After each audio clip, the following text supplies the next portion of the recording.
Ever found yourself staring at a financial document, seeing a strange acronym, and wondering, what on earth does that mean?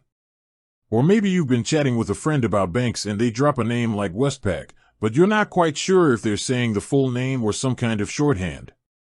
Well, if you've ever pondered the abbreviated form of one of Australia's biggest banks, you're in the right place. We're talking about Westpac, a name synonymous with banking in Australia and New Zealand.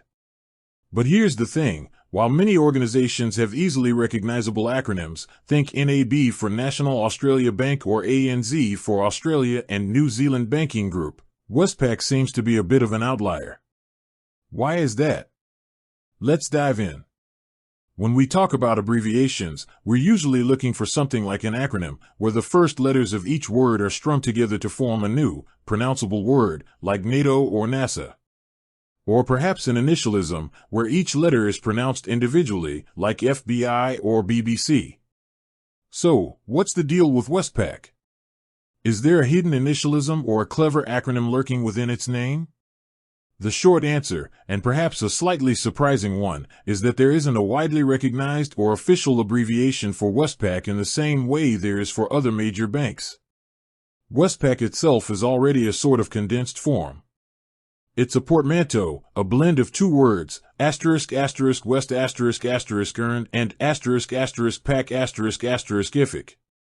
The bank was originally established in 1817 as the Bank of New South Wales, and it was a prominent financial institution during the westward expansion and growing trade across the Pacific region. In 1982, it merged with the Commercial Bank of Australia and rebranded as Westpac Banking Corporation. The name change was a deliberate move to reflect its broad geographic reach and its historical ties to the Western Pacific.